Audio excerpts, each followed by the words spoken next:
Hello everyone and welcome back to my channel. So I thought today I would do a little bit of a get ready with me, but also like chit chat video on pregnancy stuff, because I did this video, like a short version of this video 2 months ago, and well, a lot changes in 2 months in pregnancy. So I thought I would just sit down and do a proper video as I get ready for the day. Done my proper skincare, so we're gonna do that first. I feel like my skin kind of needs it a little more because on the weekend I was very bad in that I slept with my makeup on one day and it always clogs up my skin. So I'm gonna just do a little extra skincare. So now I'm about 22 weeks pregnant today actually, which is crazy to think about that we are at that halfway mark. Yeah, 22 weeks pregnant and symptoms have definitely changed. I finally feel like my nausea has gone down a ton, which has been amazing, because I feel like even 2 weeks ago, I was still feeling like on and off nausea, especially at nighttime. It was the worst, like I could not eat dinner. So that was really bad. So I don't know if anyone else has experienced that. Let me know, because I always thought that it should have been done after you get to the second trimester, but for me, I still felt so much of it. So I finally feel good. I was also on the medication they give you for morning sickness when it's like super bad, and that helped me through my first trimester, but even then I was still nauseous. So finally not taking medication, finally feeling good. Other symptoms that I've been feeling, I do feel like I've had still quite a bit of fatigue. It does change by the week or the day. Some days I'm like so much energy, I could run a marathon, and then other days I'm just like, don't talk to me, I can't do anything, and it's just bad. Food aversions have been on and off. I still cannot eat chicken. I don't even know if I mentioned this in any of my videos, but like meats and chickens and things have been just like impossible for me to eat. I can start to eat like more meat, like I'll eat ground beef and things, but chicken has just been one thing that I cannot eat, which is crazy because I used to eat chicken all the time, but still just can't. In terms of cravings, I feel like people keep asking me if I'm like craving something specifically, but I feel like my cravings are just like fruit. So like, you know, no one can make that for me. But like, I don't have any other weird cravings. Like people have those ones that you see online, like the pickles and ice cream or whatever, and nothing so far. Like it's pretty normal, I would say. Some days I just feel like eating things more so than others, but I wouldn't say it's like this like intense craving besides fruit, because that's the only time where I'm like, I need to eat fruit. These products that I'm using for my skincare are relatively new. I think in some of my older videos, how my skincare is pretty like simple and to the point. But I've sort of changed it up in the last few months. Everything has helped my skin a lot, I feel like, but I just needed to try something new and see what I can do to help my skin, and I do feel like these have. So I will be linking these down below if you guys do want to see them and try them out.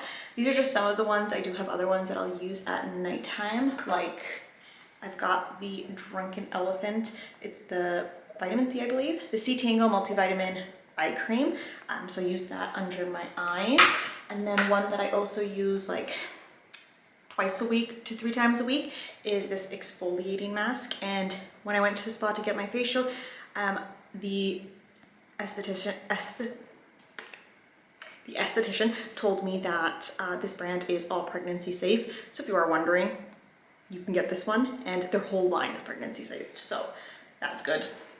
My face cream has been the only thing that stays the same, and it's not going to change because I love this one, the BABOR one. So I'm going to keep using this. Now that I am 22 weeks, I suddenly, I think like 2 weeks ago, maybe, I woke up and I just had a ginormous bump suddenly out of nowhere. Not ginormous, but like compared to first trimester when there's absolutely no bump, it's literally just bloating. It really does feel like the bump is huge, and I definitely cannot fit into clothes anymore. Like any clothes that I was getting away with is like, nope. So I've been buying more maternity type clothes or things that just have a lot more space to grow, because I'm getting stuck a lot. anyone watched any of my TikToks, or I think I might have posted on YouTube too, one of my shorts, but we did have a gender reveal.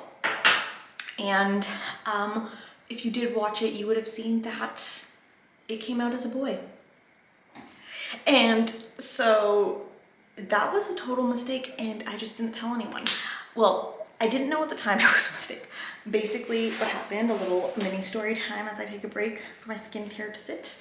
The day before the gender reveal, we had our ultrasound, and I never thought in my wildest dreams that it would not be conclusive, but basically what ended up happening is we went in and they said, oh, baby's just a little too small, we can't tell. And I'm sitting there like, what am I gonna do? I have everything planned and paid for tomorrow. And so I was just like, I don't know what to do. And the thing is, my husband and I, early on in pregnancy, we took one of those like at-home pregnancy tests.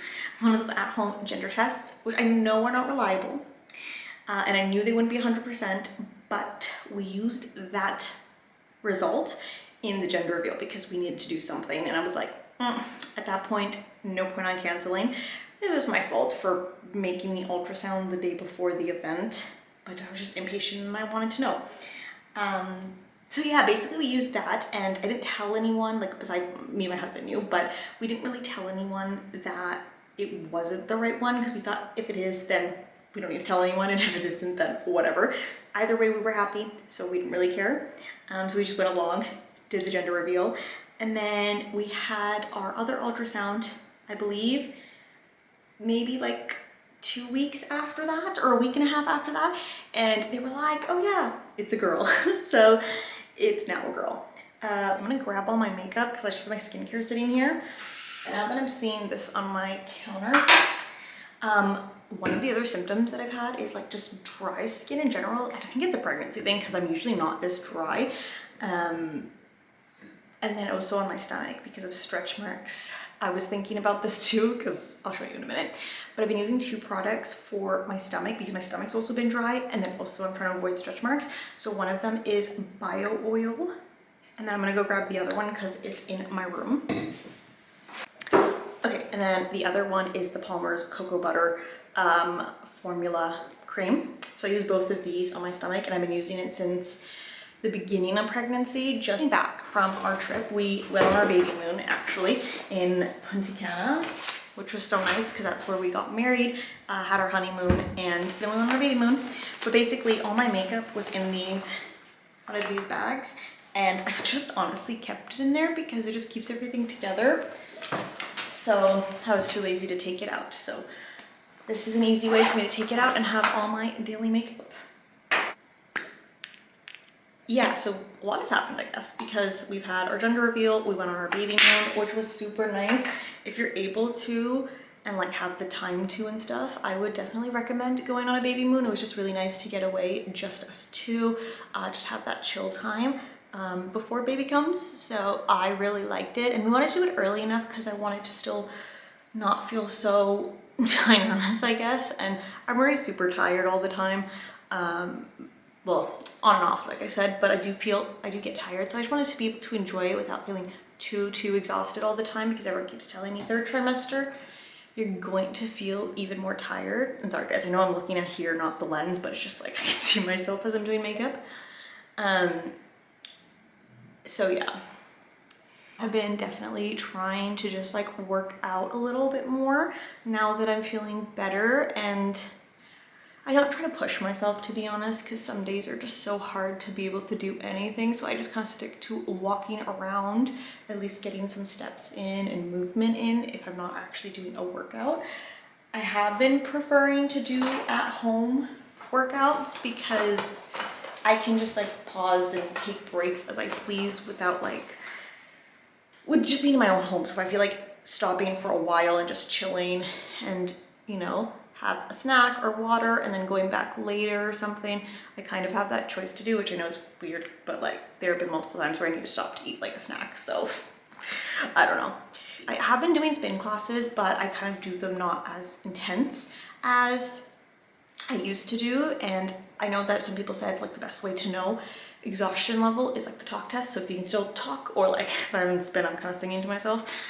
then you know you're good. So I've just kind of been following that, and spin and weights and running have been things that I did before pregnancy.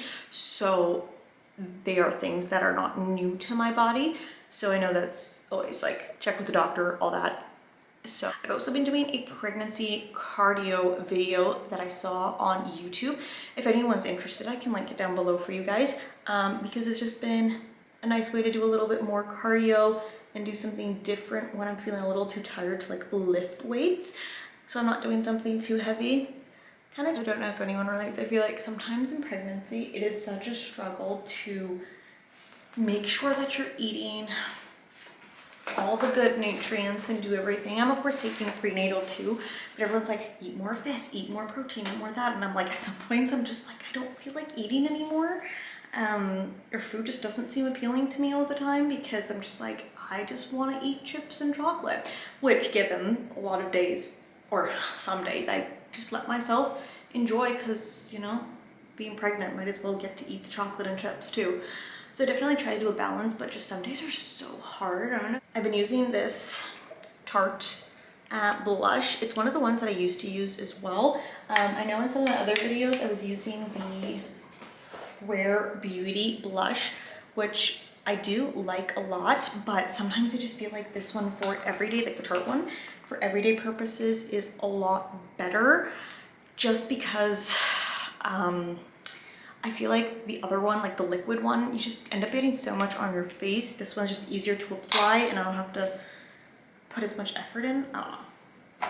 I guess same thing for highlighter. I have the Charlotte Tilbury palette, and I use this for my highlighter, but I also have the Rare Beauty highlighter, which I do actually love a lot, but just because I don't really feel like putting the liquid products on my face, I'm just using the powdered ones, because I just find it easier sometimes.